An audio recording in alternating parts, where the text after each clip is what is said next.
Right, good morning. Hopefully, some of you can see me. I know not all of you have got your webcams on. Just to say, we'll get underway in about a minute's time. Thank you for further messages. Sophia, you are very welcome, and I'm glad that you can hear us loud and clear. And again, if any of you have recently joined, please just drop me a note to let me know that you're online, that you're alive and well. You can even tell me what the weather's like. I know we've got people joining us from all around the world actually today. So our Russian friends and Australian friends, you can make us, well, Australian friends particularly can make us jealous with the weather and the views from their offices. So welcome all. We'll get underway in a minute or two.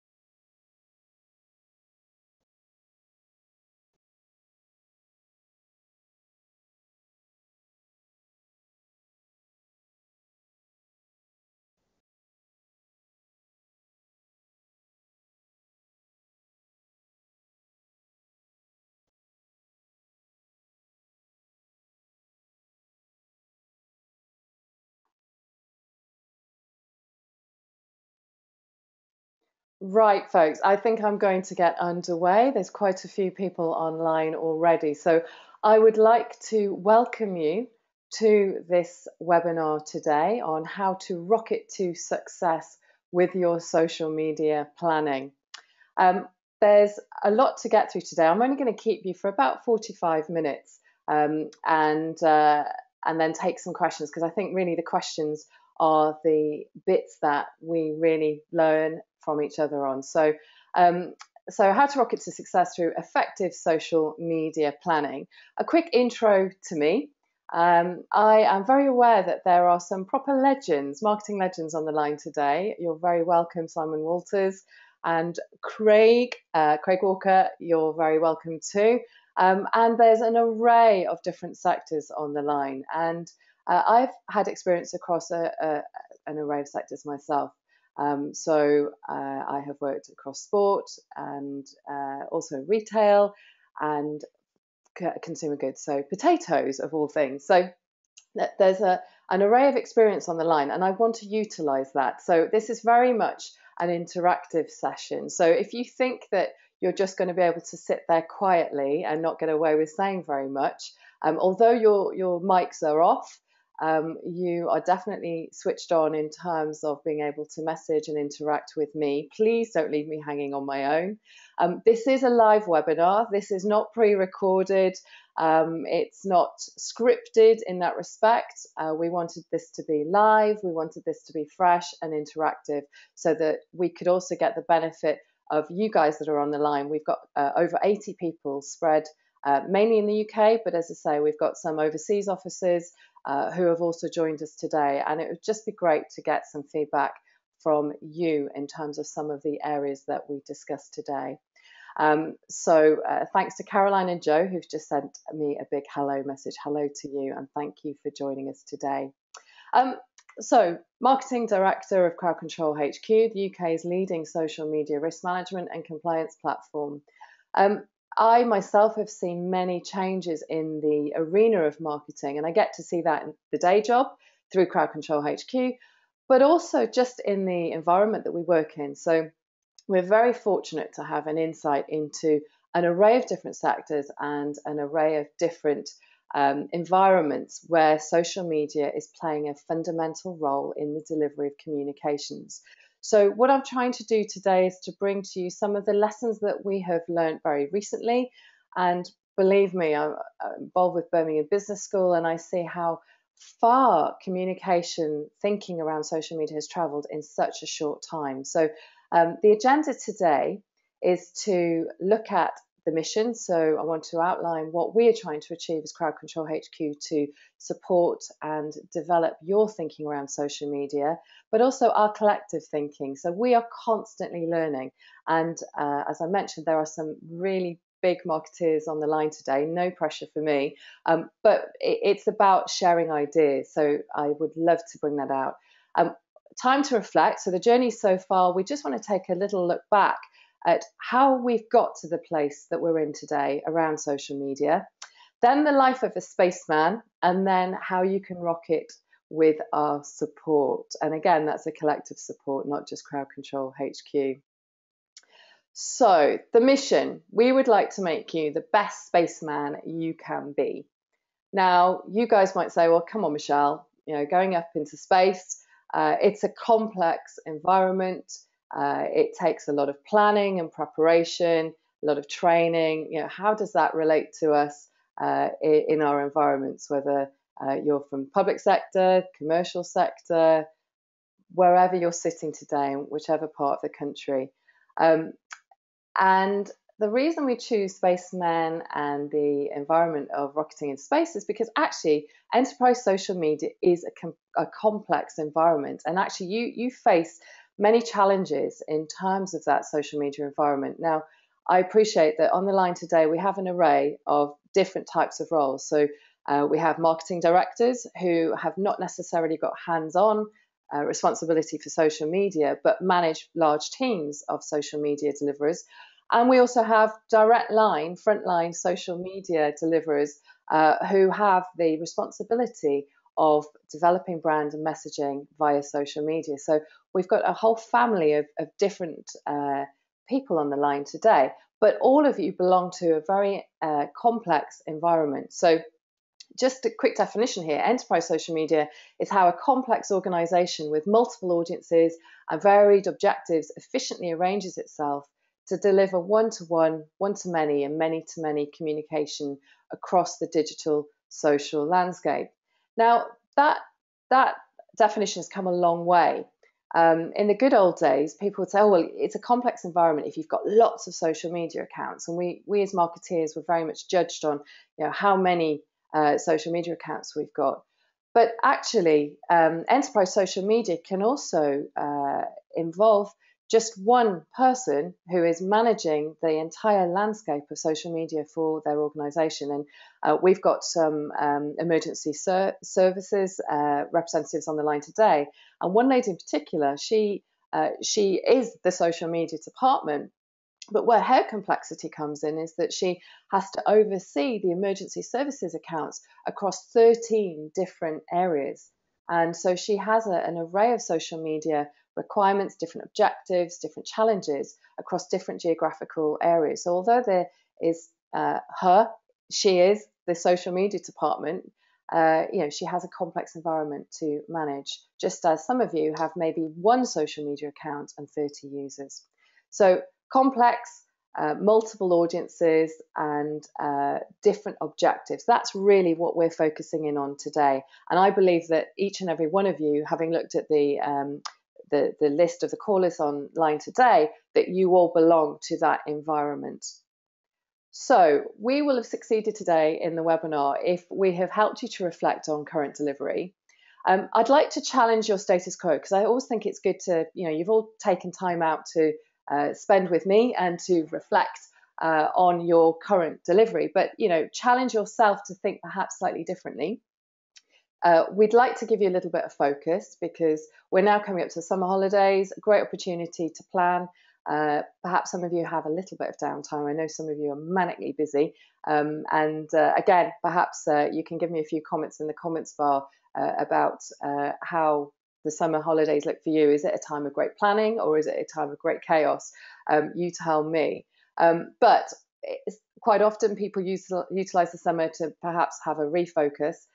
We'd like to inspire you to collaborate a lot more. There are partners online that I know that if they work together in their social media planning, actually there'd be a lot of cross benefit. And I know a number of you are already adopting that partnership approach. So again, we'll be exploring that. And we'd like to encourage you to act big and brave. You are the trailblazers who are on this call today. You are the people who are really driving things forward, looking to pick up new hints and tips on how to do things slightly differently. And as I say, we don't claim to have all the answers, but what we do have are you guys who are actively involved in social media, and we're learning with you. But we know that for the UK to really drive social media ahead and to compete on an international basis that there are many things that we can try and many approaches that are yet to be explored out there in the big wide world of social media. So the journey so far. So this is just an opportunity just to reflect. And again, you've got different journeys when it comes to social media. I was quite taken aback, really, when we discovered that LinkedIn had reached its 10th birthday. I think, sometimes we keep believing that social media's only been around for a year or two. And certainly as a group of marketeers, we have really felt that social media has started to accelerate in growth, certainly in the last 2 to 3 years. But you have to remember these platforms have been around for a long time, a decade of social media. Who would have thought that our communications environment would change so much? But just to give you the UK perspective, we often get to hear about the US perspective because the US got to social media and recognised the benefits well before the UK. However, the world changed for us in social media, and I say us as in the UK social media communications environment in 2011. I know that I've got a number of police forces on the line, and you are very welcome today. It's one of the interesting environments where the public sector and particularly emergency services have been the innovators in the UK around social media. And we noticed a big change back in 2011. Why 2011? 2011 was the big turning point, specifically because of the riots. We had rioting in different cities across the UK. Obviously, here in Birmingham, we had direct experience of the riots. And it was the very first time that there was a recognition that actually, if you were a local community member and you wanted to get a very quick update on what was happening on your street, in your backyard, in your village, in your community, that it was quicker and more effective to take to social media to get the ongoing commentary from the local community and local police about what was going on. So suddenly, the local news channels, national news channels, the BBC, Sky and the like could not keep up with the developments around the riots. So what happened was people started tuning into the social media channels, switching the television channels off, and that was really the big turning point in the UK. And that was the time when a number of people sat back and thought, do you know what? Things have changed around here around communication.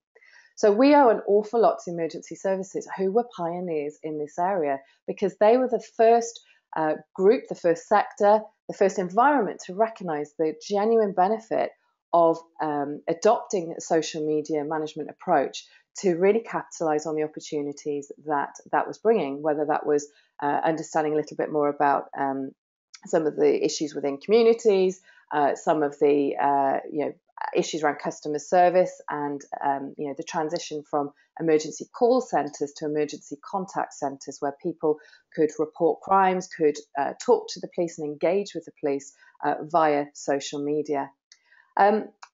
We've then moved 2012 then, London 2012 was very much positioned in the UK as the social Olympic Games. It was the opportunity for the sporting landscape to provide a very positive steer on social media and showcase the true potential. That said, it was believed that we really underestimated just how popular social media was going to be during the Games, to the extent that LOCOG and Team GB had to take radical action during the Games itself to start to put in place some safety nets around Team GB. There were very high-profile instances of athletes who were feeling the pressure of the public. Suddenly the public could get directly to an athlete and comment on performances and get involved in the Olympics at a level that never been experienced or seen before. So again, those two key parts of the landscape had a fundamental change to our thinking. And we're really grateful to those environments to help us learn and develop our social media today. So a couple of other areas there, the US flag, as I mentioned, US have very much adopted social media communications channels ahead of the UK. We have very much been playing catch up the last few years. We would like to think now that we have really forged ahead with that, particularly around understanding the risks and the control factors that are needed around social media. And on the left-hand side there, We very much back in those days, 2011, 12, there was an array of free products and apps and approaches that we were basically grappling with to try and utilize social media more effectively.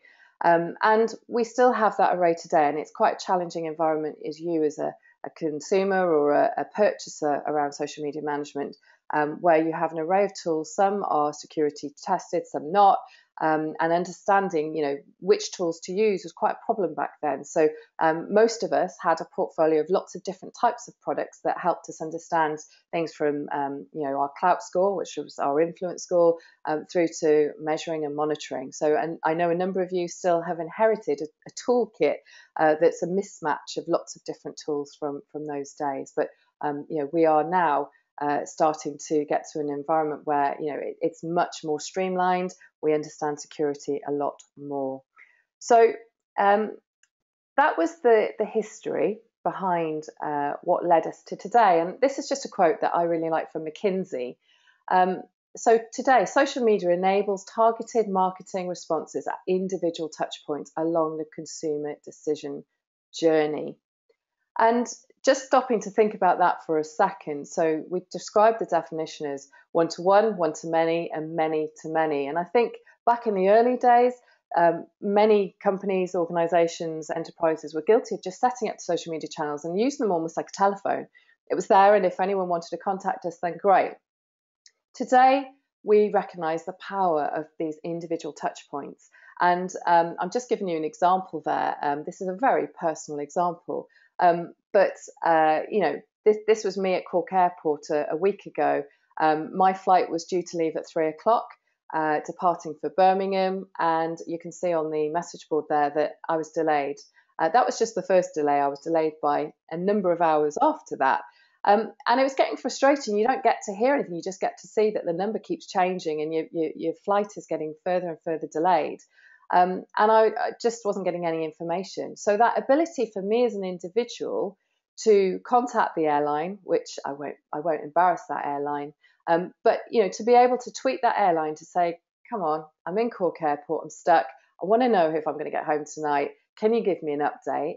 And within 5 minutes, I'd had a tweet back with some information to let me know that my flight was definitely going that evening. And it just gave me some peace of mind that I was going to get home that night. So that individual personal nature of social media really makes it very, very powerful. And then there's just a couple of stats there. So 60%, this is in the same McKinsey report. McKinsey published some great figures around social media, 60% reduction in comms costs, 50% increase in customer loyalty, and 63% increase in effectiveness of marketing. It's those sort of figures that have got the chief execs, the directors, the key decision makers in organizations to really sit up and listen and understand that social media has a really important role to play in the communications environment. I know I'm preaching to the converted there, but I think, again, just useful to understand how far we have come. So I just want to say a quick hello to Caroline. And Caroline was involved in London directly. And again, really interested in your views. If you were involved in any part of this landscape and you've helped to create the history of social media in the UK, then I'm really grateful to have you on board today. So a big hello to Caroline. So that's the reflection of the journey so far. So moving on to the most important crunch point is how to be the spaceman within social media. Now, I have not got a full day to go through all the elements, so I'm just going to pick out a few highlights, a couple of tips for you to take away, and just things that are being discussed by our clients within our office environments. And just again, interested in your views and your comments around these. And then I will signpost you to further information if you need to delve deeper into any specific area. To say, I only plan to be online for 45 minutes today, so I could talk to you all day about some of these areas. Spaceman. In the current environment, we now need to take it up a gear. So as I've mentioned, we've had LinkedIn is 10 years old. we are in a very different environment to the good old days where we couldn't believe our luck. Free social media channels, Facebook, Twitter. We couldn't believe that we had these amazing communications channels that allowed us to reach lots and lots of people. However, there is now greater demand by our customers, by our stakeholders, by our shareholders, by the environments that we're in demand greater involvement around social media, which means that there is more clutter and it's harder. And those of you who are communication specialists, it's hard for us to get our message across effectively when there's a lot of clutter. We are demanding better and improved ways to justify investment. So as I've mentioned already, emergency services, call centres are now being renamed across the United Kingdom as contact centres. Why? Because people are less picking up the phone and more tweeting and making contact. And therefore, we have to change our investment, reallocate our resources, and demand greater investment into social media because there's greater demand for it. And there's also greater accountability. And I think this whole awareness around social media has led to a real focus on, you guys like marketing directors, marketing managers, a real emphasis on you to deliver greater return on investment for your social media. So in terms of becoming that spaceman, I just wanted to focus on 5 areas that we feel are key in really driving forward your social media in the current environment. So very simply, it's about setting objectives, about planning effectively, grabbing attention, driving conversation, and then evaluating. So I just wanted to give you 1 or 2 pointers on each of those for today and leave you to think about those. And then we'll, again, explore ways that we can extend that information and knowledge with you. So the first 2, setting objectives and planning. I guess this part of the presentation, the space bit, is all very much about that crowd engagement piece. And we talk about the crowd and the control elements. So the objectives on this side of the house are very much about the crowd engagement. So it's very much about the right objectives drive the right outcomes.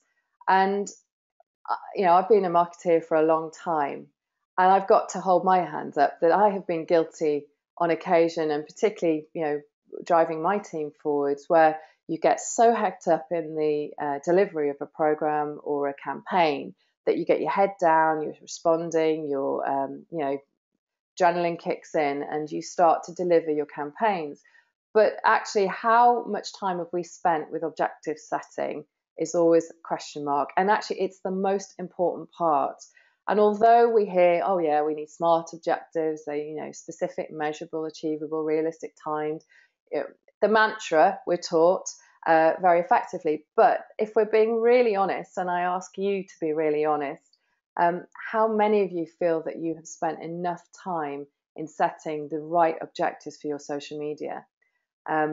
It's been a learning curve. As I say, okay, 10 years sounds a long time, but actually that's a relatively short time to be learning on our feet as we're going with our social media.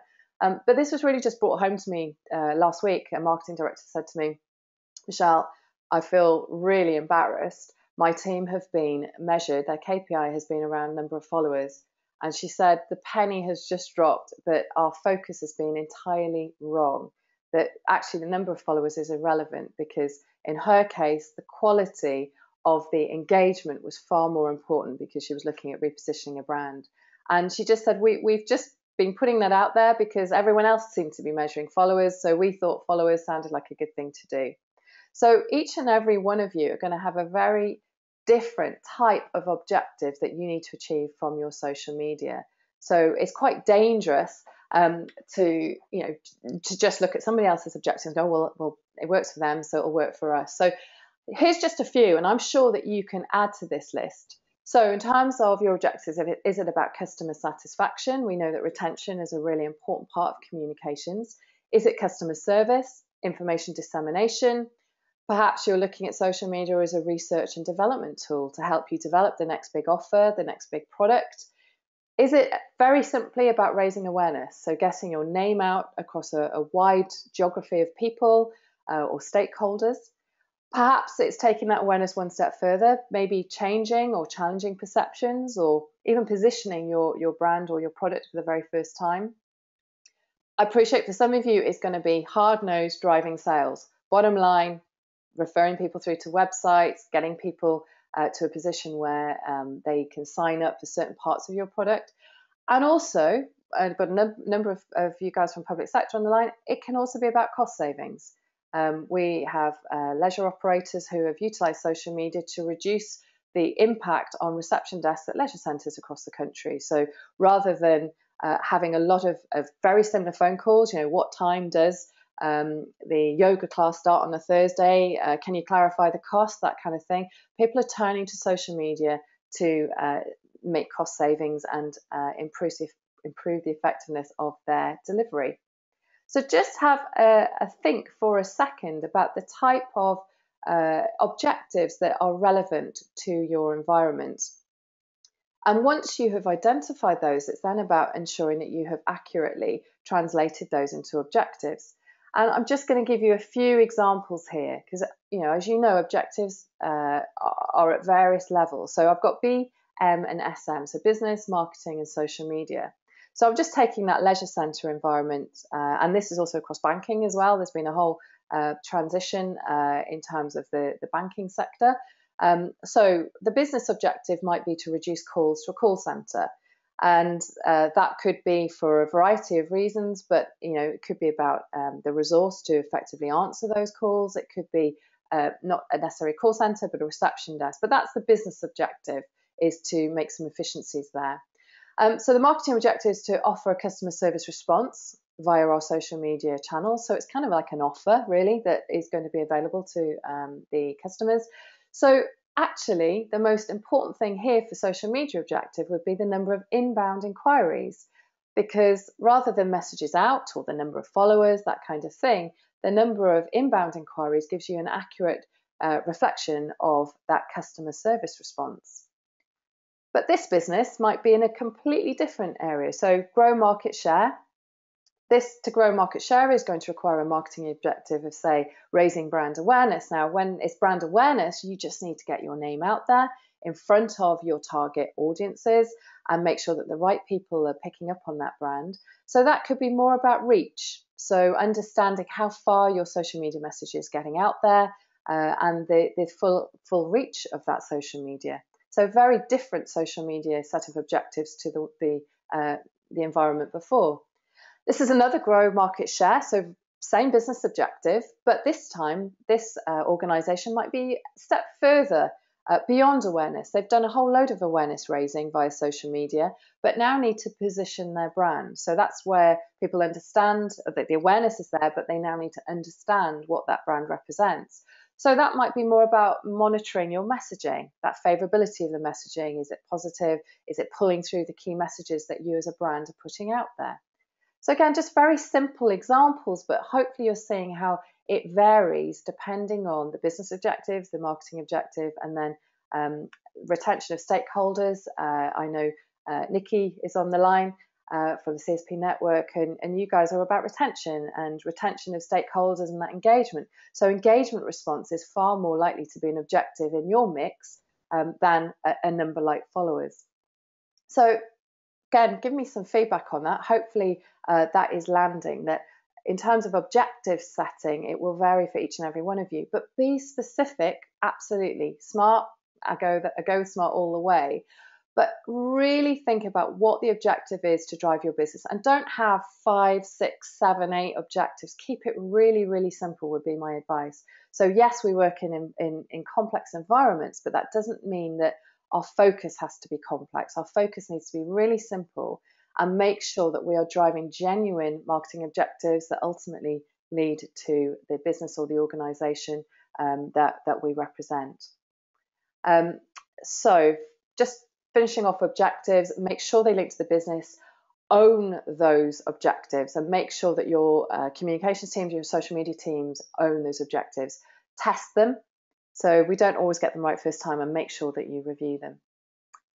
So objectives is the fundamental element that drives your plan. And I really think if we get off on the wrong foot in terms of our objectives, then actually the rest of our planning becomes obsolete.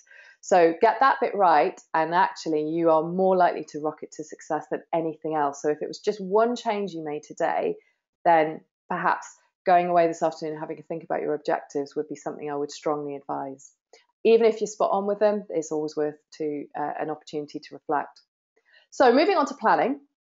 I guess the message here, it's not a luxury. And again, I have hung out with enough marketing and comms teams to know that often planning gets pushed aside because we are in an environment today where we're getting more and more and more pressure to engage through customer service.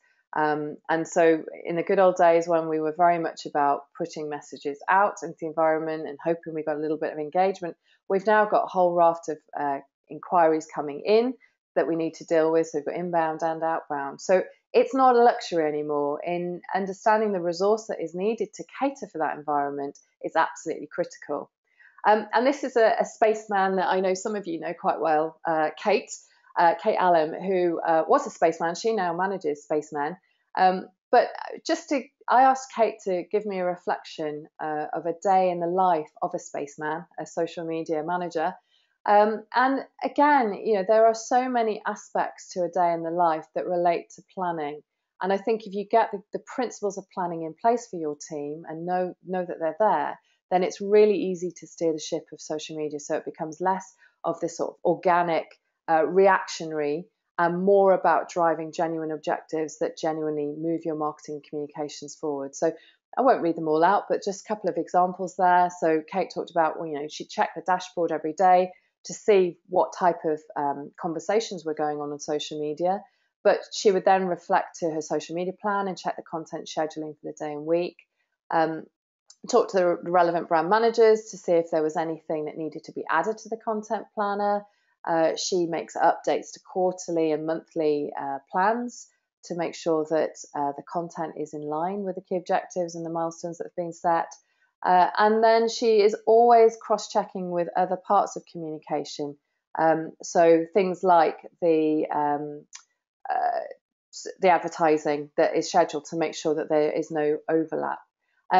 Now, Joe has just pointed out that this isn't at strategic level. This is at the frontline level. And what I'm trying to do is encourage you to work back. That front line is a reflection of the planning that goes on behind the scenes.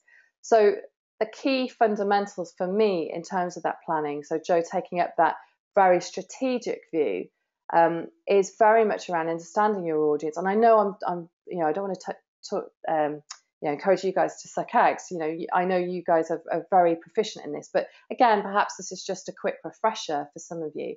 But the fundamentals are understanding your audience, researching their social media habits, defining their approach to content, knowing their response to the content, and then understanding your resource capabilities so that you can allocate resource appropriately depending on what you find from your research phase.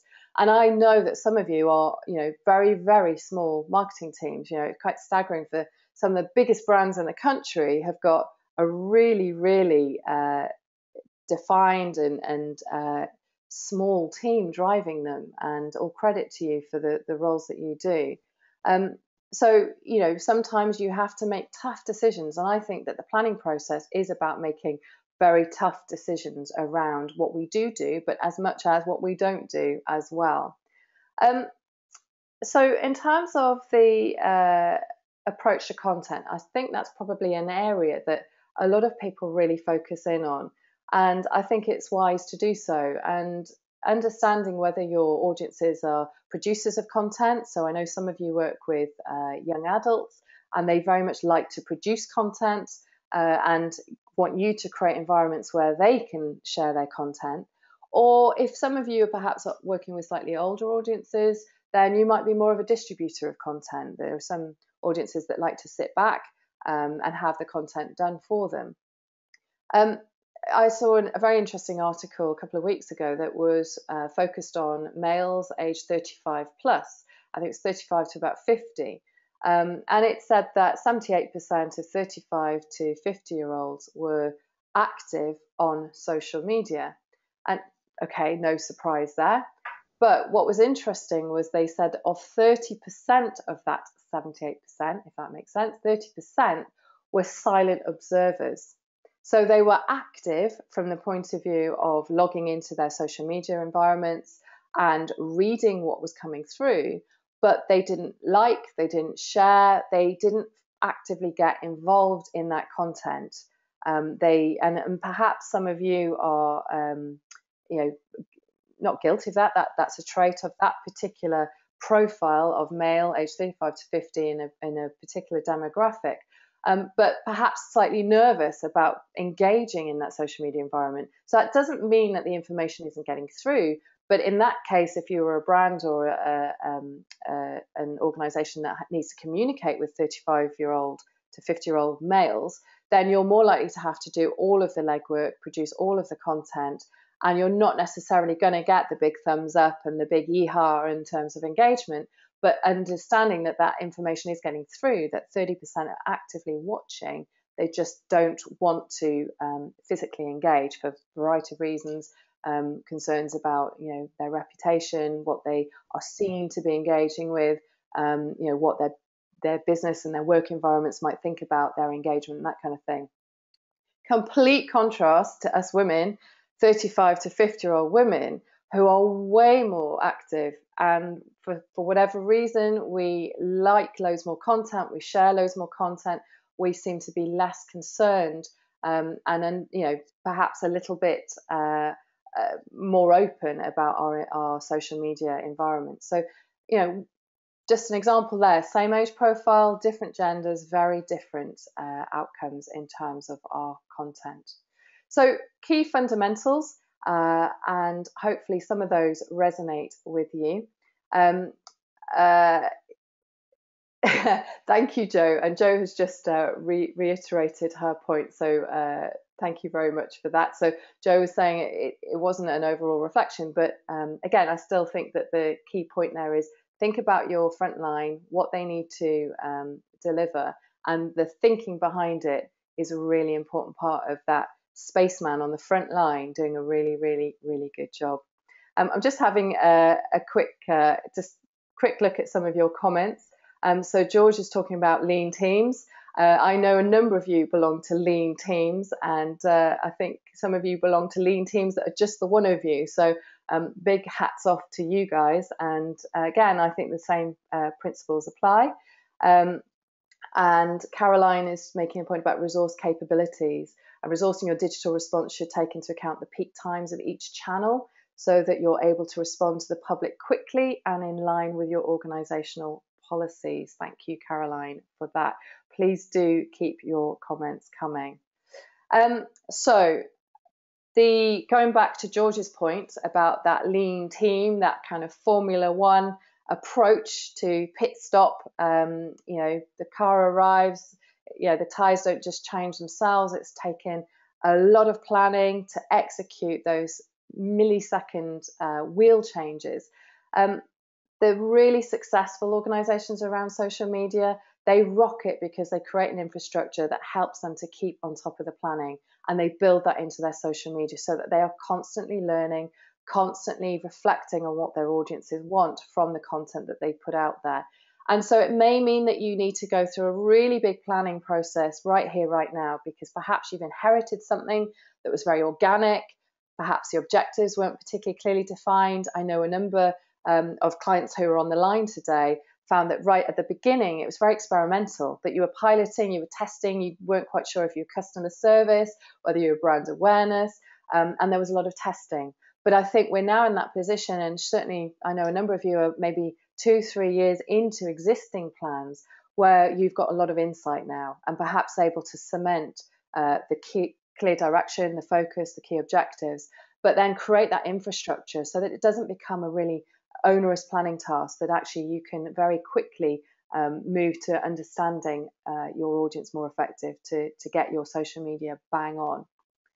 So for me, those two are the most important parts. So setting objectives and planning. But I know that ultimately we tend to focus a lot of our time on attention and conversation. Why is attention so important? Your content is worthless without attention. And I know now that, getting the right objective, the right plan in place will mean that we have got the attention tactics all sorted out within our plan, because less is more. If we don't have people's attention, we don't have the audience's attention, then actually we're not going to be very effective in getting our social media messages across, even more so in the current environment, which is very cluttered. So I suppose this is kind of good news for us if you're very resource struck as a department and perhaps got very limited resources. This is where the benefit of campaigns comes into play, where you can really focus on a key, perhaps key time of year, a key certain type of target or segment within your target audience, where you really go for broke and go, do you know what, I want to have a conversation with those people. I've done my research, I'm confident, I know what type of content that they're interested in, and I'm going to grab their attention to let them know. And I'm just going to put this out there, and I know this doesn't make me very popular with our American counterparts.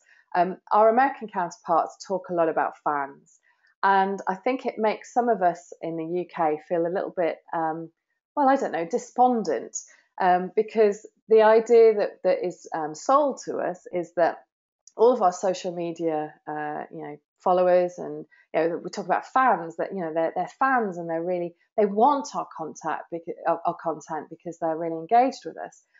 I know full well that there are people on this line who would not feel that they have fans. They probably feel that they've got more critics than fans, and particularly if you're in a customer contact environment where you are getting inbound inquiries about products and services, or perhaps complaints. My example of my airline a couple of weeks ago. There's always that fine line between, yes, not all of us are lucky enough to be running a Premiership football club social media environment where we have loads of fans that are, waiting on our bated breath to release the next big announcement about the team, the squad, or players we're bringing into the club. So we have to work a little bit harder than that to get people's attention, to get our message across. So I would just encourage you to have a think about that, because sometimes we find, and we get feedback from clients, that kind of gets left aside. We do the plan, we have some great attention grabbing at the beginning, but that as the plan develops, we kind of forget about the attention bit. And actually right here, right now, if I asked you to reflect on what you've currently done in your social media just this week, are you in that space where actually you're just letting things plod away and you're sending content out and you're leaving it to chance that people see your content? Or have you got some tactical approaches in there to up the ante when the time is right, of course, because it's good to have some consistent content going out. But just encourage you to reflect on that.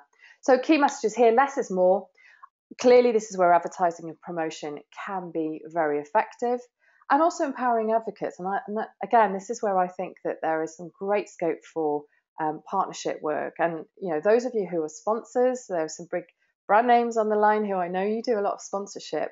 I'm quite surprised that you guys as sponsors don't request more in terms of utilising your sponsorship and leveraging your sponsorship for that attention-grabbing opportunity.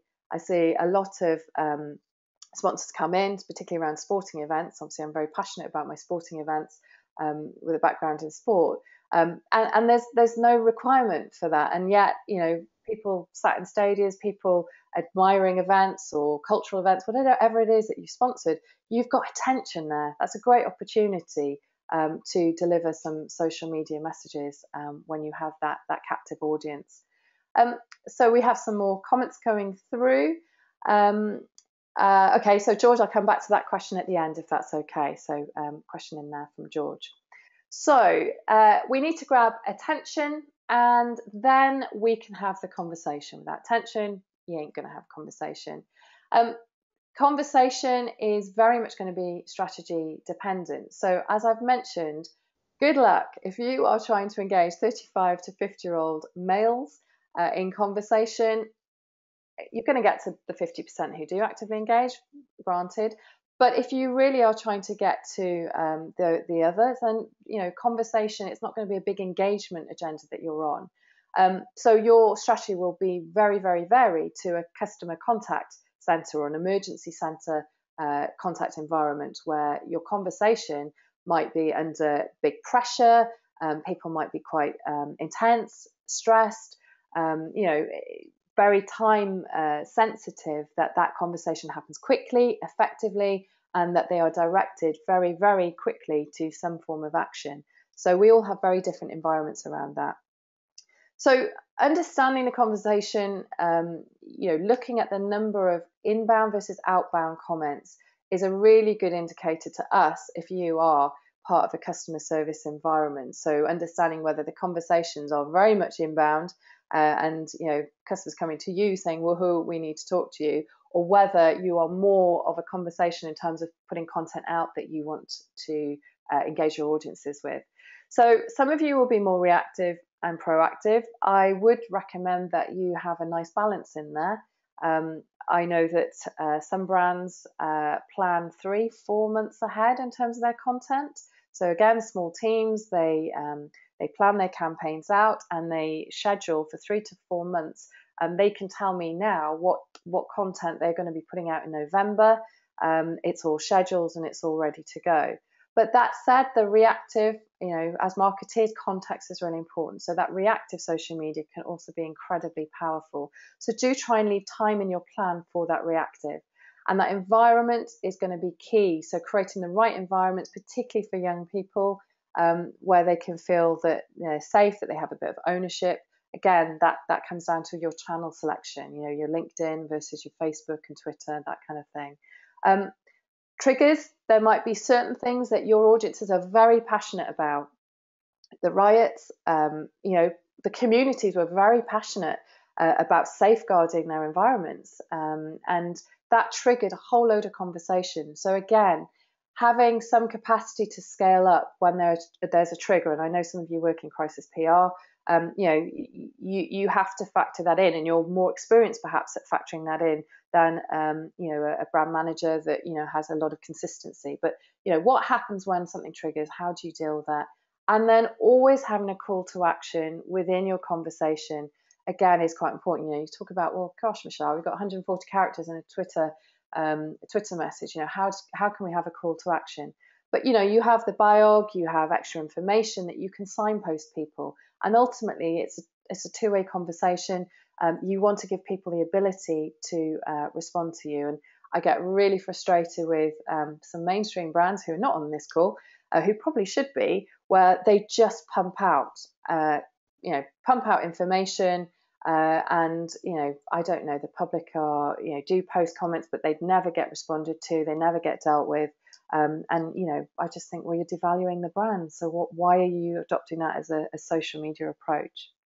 So hopefully that has given you a little bit around attention and conversation. As I say, we don't have time to go through the real nitty-gritty of digging deep, but again, we're here to support you all year round. So if any of you want to spend specific time on key areas of this presentation, then you are very welcome to contact us independently. I'm going to finish with evaluation. So evaluation is the thing I get asked most about. I get asked most about it in a business school environment. I get asked most about it as a marketing director in terms of how I evaluate my own team. Again, I'm going to be a little bit controversial here, and I'm going to say it's pretty hard because the challenge, and I've just highlighted on the left-hand side there, when social media came along, because it was in a digital environment, we were very much expected in social media to be very, very specific with our evaluation. So, and I think that's why my poor marketing director a week or so ago, and her KPI was about followers. I think that's where some of these KPIs have come from, and the reason that some social media teams are really, struggling with the objectives that they've been set.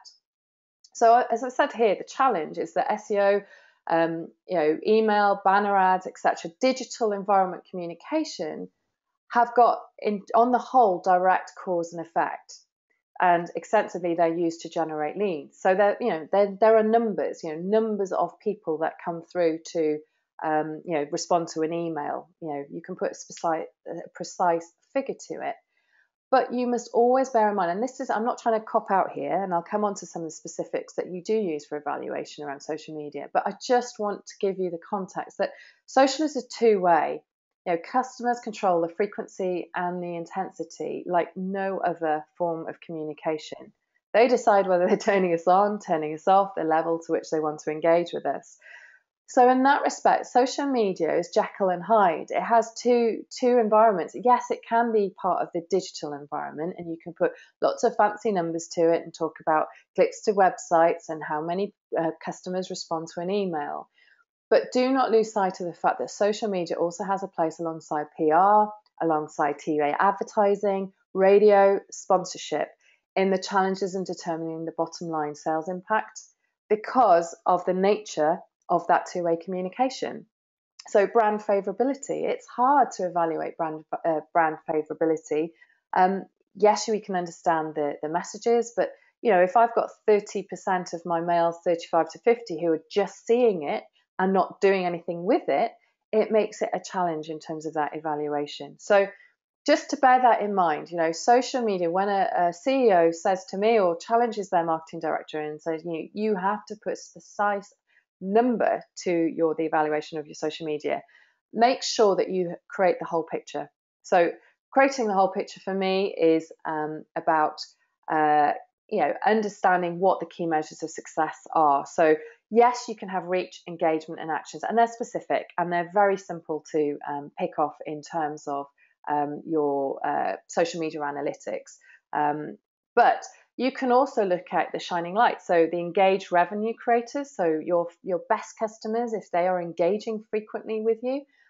I know that there is one financial services company that they have 10 followers and they keep it that way. It's a very private environment, but they judge the success on the engagement that they have with those very small group of individuals because they are such major clients.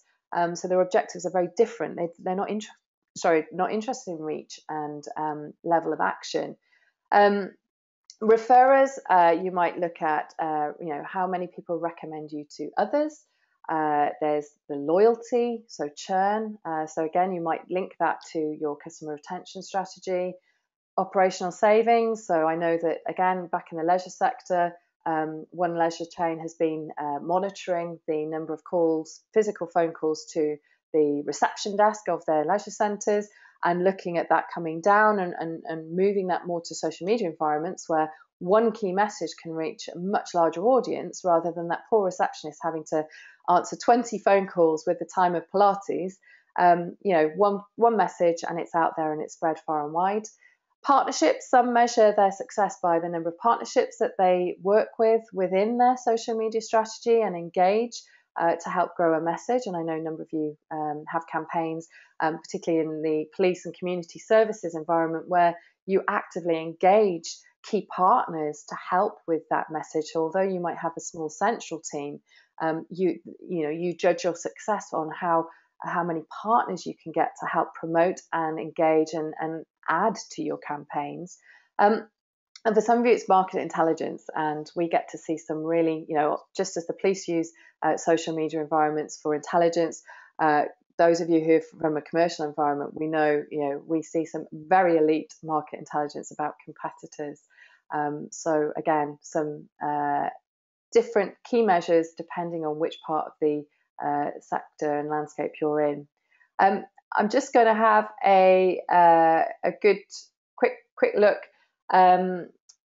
So Caroline is saying, for law enforcement, public safety purposes, your audience is your community. Documenting the online presence of community groups and key local organisations will improve your response and ability to focus your monitoring activities. Every citizen is a sensor. I like that, Caroline. I like that a lot. Chrissy, increasingly I'm being asked by my social media clients why their follower on page-like base is slow to grow. This is particularly the case of a business that's new to social media. Do you have any thoughts on how best to increase followers and audiences organically? This is a big challenge. Again, if you're key to success and your client has said, it's about likes on your Facebook page, I understand that if your objective is brand awareness, and you have to build that following from scratch, and it sounds, Chrissy, like you're building that following from scratch, then I guess it's about your tactics really focusing on that attention grabbing, because you're having to build, you're not having a conversation with anyone if you've got no attention. So understanding that actually pulling people in at that stage of brand awareness It's about creating likes to that page. So I can understand why the pressure is on that. But you have to think about, in terms of that, doing that organically, if you don't have a big budget to put behind advertising, then, being that research and development around, okay, what is it, what content can I post on that Facebook page that will really add value? And social media is about adding value. We have to add value in people's lives. Those of you in public sector, you're adding value by making it quick, easy, and effective to communicate with you on social media. Adding value in commercial terms, it can be about extra bits of information, bits of help, bits of support. That's how CrowdControlHQ try to add value through social media. We try and showcase and signpost you to the best and the current thinking around social media. So I think likes is appropriate at that stage. But those of you who've gone beyond that, if you have now been up and running for 6 months and your page has now moved beyond that and actually you're about positioning, then likes is the wrong measure and you need to move on. And as I say, key measures should constantly keep evolving. So finally, just in terms of evaluation, it should be in line with your objectives. It needs to be painless. We talk about the new P's in marketing. So we've moved on from product, place, promotion to painless and purposeful. So it certainly has to be painless, because actually what you need to do is learn very quickly and then move on. So that's my my space part of the spectrum. So hopefully that's just given you a few thoughts on how to reflect on your crowd engagement piece. I just wanted to finish off with talking about the man part, because I don't want to overlook the management part of the spaceman analogy. So when we talk about management, we're talking about social media management, managing, automating, and also notifying as the 3 core areas. So, there's been a lot of focus, and I think this is where, the UK surpassed the US. I'm going to put that out there, or I'll probably get shot down in flames for saying that. But, the US were really, really focused on crowd engagement and actually a bit of gung-ho kind of approach to it. And we learned very fast in the UK. Our media picks us up on all sorts of issues around social media. They're all too happy to pick us up on rogue tweets and brand challenges, crisis PR that we have on social media. So actually, the UK have really driven the management bit forward as a result of our learnings from that. So when we talk about social media management, again, lots of different definitions out there. But for us, it's about proactively driving the engagement of internal and external audiences across social channels. Again, got Nikki on the line. Her social media environment is about internal communication. She's got 45 teams across the country who utilize social media to share best practice, to signpost each other to good stuff that is happening in the social media environment, so that they can quickly share that with their stakeholders. So it could be internal, it could be external audiences. And we have this model of social media management. And, and again, I know that I'm talking to the converted here, but there are a number of parts of social media management. And again, I won't go through this in detail, but just the respect model is about covering all aspects of social media management. So you've got the reputation of your brand. We've talked about the engagement of your audiences, but taking that one step further in terms of managing that process, that evaluation, that research, and getting underneath your audiences so you fully understand that. It's about security of your accounts. It's about the people that are responding to your social media. So I think Caroline has already mentioned the really important part of policies and the team aspect of that. Evaluation, we've touched on, but again, it's about understanding the performance of the team, understanding individuals, but also campaigns. And, important part of this process is, your own process might be evaluating once a week, once a fortnight, or even, once a quarter. That might vary, but it needs to be part of our social media management thinking. Then we've got compliance and controls. I know that doesn't necessarily touch all of you, but certainly from a governance point of view, as an enterprise organisation, we have governance policies. And in that respect, are we aware what our governance policy requires of us from social media? I know a number of you require that your data is stored onshore. that you are, protected by UK law or adhering to UK law. But again, those of you from the finance sector, automotive sectors, you've got very stringent policies around social media that you need to adhere to. And these are starting to sweep across every sector that we work in. I know police and emergency services, you've had guidelines in place for quite some time now. Leisure industry, probably heading our way. So, best practice, but also, requirements of certain sectors, perhaps not as stringent in financial services where, there's potential of you being fined for putting out an inappropriate tweet or an inappropriate promotion. But, you need to be aware of what the governance and compliance issues are in your sector. And then finally, training. And I cannot, emphasize enough the importance of training. You guys are converted because you're here, you're listening, and you're engaging. But again, we don't see a lot of training. There's a lot of interns, recent graduates, the apprentice that's thrown onto the social media, and it's kind of, right, off you go, see what you can do with social media. We need our best people on social media because actually it's highly strategic.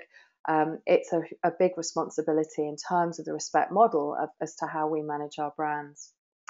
So I am conscious of time. So I just keep, that was just to add really to that model. There are key areas that are important around social media management, but I won't go into too many details on those today. But again, if anyone wants to have a follow-up call on those, you are very, very welcome. So I just wanted to finish off in terms of how we can help you moving forwards. Please do, as an extra source of resource, we've got CrowdControlHQ. We do regular blogs, regular features on key news around social media. We're very grateful to clients who have taken part in producing customer case studies, so Birmingham Airport, Serco Leisure, Wiltshire Police, and Cheshire Fire and Rescue. Big thank you to you. There are more underway, so please do visit our website and download those case studies. We're really, really grateful for clients for sharing the trials and tribulations of social media and just being so honest and upfront about what they've learned on this journey. And hopefully I've shared a little bit of our journey as CrowdControlHQ today as well. So we want to keep doing that. We want to keep sharing. We also do in-depth reviews. We are currently taking bookings for reviews from September to December. Yes, we've won lots of awards for our social media and our social media support. But we tend to limit that, so we will only be supporting 10 organisations in depth. And that, when I talk about in depth, that's about strategic reviews and helping to create plans and that kind of thing. Because really, our priority is to keep CrowdControlHQ as a software, as a social media risk management tool up and running to keep servicing you guys, our clients. So, but if any of you are at that point where you need an extra day specifically with your team working on your challenges, then please do get in contact as soon as possible and we'll get you booked in. And any ideas that you have around webinars, we are all ears. We had a financial services webinar a few weeks ago, which was very successful. We are very keen to understand, to do more that is sector specific. Obviously, we've had to keep it fairly general today. So if you feel that you've got, a captive audience and actually we could work together, then we would love to hear from you on that. And then just a final plug for CrowdControlHQ. And I know I'm talking to the converted because most of you on this call are existing clients. What I would say to you is that product has evolved significantly, and thanks to you guys who have fed into that process to ensure that we are the UK's leading, and we're independently reviewed by Forrester. We were really proud to be the first and only European and UK company to feature in the list of social media risk management product tools. So a big thanks to you guys for that. But perhaps as a result of today, if you have been very focused on the crowd aspects of the product, I'd really encourage you to perhaps start to think more about exploring the control elements so that you're really utilizing the product to its full extent. It is a really powerful tool, two tools in one, in the respect of making sure you've got that safety net in and around your crowd engagement tools. if you haven't already signed up with us, then please do get in touch, and we're very happy to do a demo. Social media software, it's a fixed price for us. We're not like the Americans. We don't charge you extra for every single report. £30. It's from £30 per user per month. It's a very cost-effective way of managing and controlling your social media.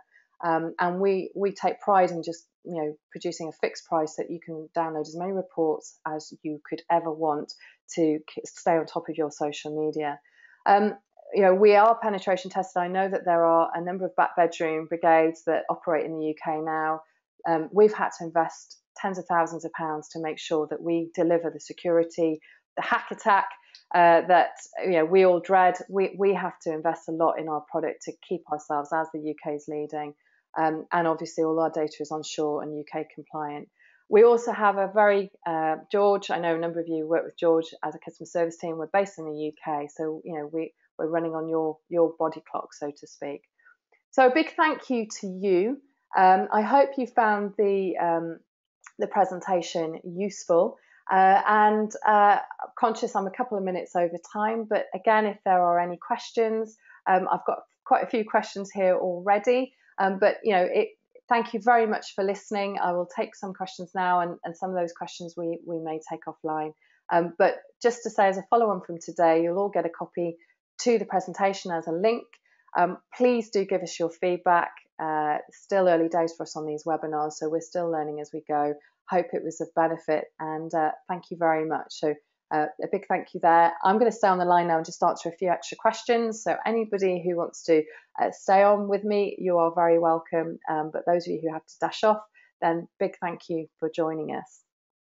So I am just going to get some. Okay, so Donald is asking me where would people get social media training? So Donald, social media training would take place on site. So we run a couple of events a year where we invite people to seminars and events, and they're different geographical locations. But generally, we go in to clients. So we're UK based, which means that we can easily come to your workplace and arrange that training. So hopefully that answers that question.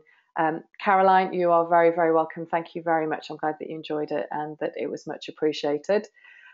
George, I want to come back to your question. So you said in the planning, what stakeholder groups do you recommend to involve given the business impact, e.g. operation, sales, etc., not just marketing? How do you create buy-in from other groups in the planning?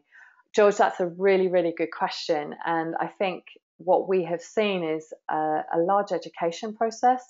As we've shown, this journey that we've been through since 2011, we've all had a big steep learning curve, but actually that's been very much in a marketing environment. We are slowly starting to see more legal, HR directors, particularly HR, quite concerned about social media. It's been written into HR policies to ensure that members of staff understand their responsibilities around social media. So we have found that the best, there's two ways, if I'm being entirely honest, about the education. We found the education very simple when there has been a breach of social media in some way, shape or form. We find that we then get the full attention of senior management team or directors or chief execs. So we had one example where a client said, look, we don't really have a problem with social media. We've locked everything down. So we're not, they told the marketing team that we're going to invest in social media marketing because they just had a full-scale lockdown. And it was only when the marketing team went to the chief exec and said, well, look, interesting that because we found this case, this example, this member of staff posted something in an unlocked Facebook page, and suddenly everybody was listening. So I think that's the fear factor bit where suddenly the reality check, kind of sinks in. The second education bit, we found in terms of your question around getting the stakeholder groups involved, we found it quite useful to go out with a plan, so your initial draft plan, and then go to stakeholders, say, look, we want to get your input into this plan because you're going to add value, we're going to help you. And we found that quite useful. So actually, those two parts of the fear factor and then physically going out with, we're going to take the lead here. This is what we're planning, but we want, almost like we're all used to consulting on strategy, but you're just taking that one step further in terms of your social media. So I hope that gives you a few examples. And again, again, I'm happy to take some more conversation offline if you want to give me a specific example where you're having challenges. Right, I've had about 20 questions here, so I am going to perhaps take some of the questions offline. So I'm going to take this last question from Ashley. Ashley saying, we have multiple different sites within our business. Would it be more effective having one social media site across all sites or having one per location? Wow, Ashley, that's a big question to finish on, and actually a really relevant question. I know we've got some, I'm not sure if you're automotive or not, but I know we've got a number of automotive reps on the line who have this challenge of central brands versus local distribution outlets.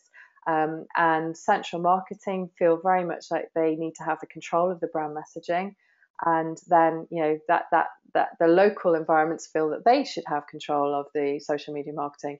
I'm going to sound like I'm sitting on the fence here. I'm going to sit on the fence just a little, in that I'm going to have to default to your strategy. So where are you in that mix? Is it about awareness raising? If it's about awareness raising, having lots of local accounts and getting that real local, Greg Freeman, one of the team, has written a number of articles about the benefits of going local with your social media, particularly around the automotive section, where people get very territorial. There's certain types of cars, there's certain types of customer response that we see in different geographical locations. So in that respect, if you are trying to grow your reach, you may find it beneficial to gather content from that local environment. The leisure operators do this really well, where they have a joint campaign.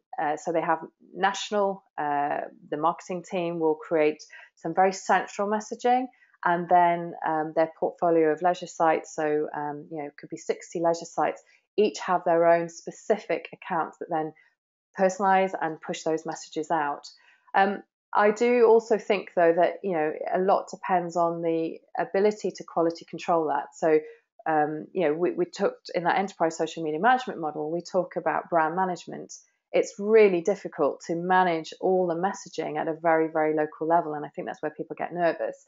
Clearly, if you've got a social media management product, I'm not just saying this because of CrowdControlHQ, but that helps a lot because there's validation. Local teams can be given that ability to create content, but it's then validated centrally, so that you get the best of both worlds. You get everyone contributing to the social media efforts, but it's being managed, going back to that managed in a very central way. So both have worked, and both work really, really effectively. I know fear factor stops people from going very, very local with it, but you can see a lot of benefits in terms of that content development. So hopefully, again, that answered your questions. And please, just as a final note, as I say, I'm going to take the rest of the questions offline, otherwise we could be here all day. Just to say a really big thank you. Please feedback any, what other information would you like us to cover in future webinars? Please mention us at CrowdControlHQ and give us some feedback, particularly if you've enjoyed the session. We would love you to mention us today. That would be fantastic. And very much thanks for joining us, and we will hopefully see you very soon.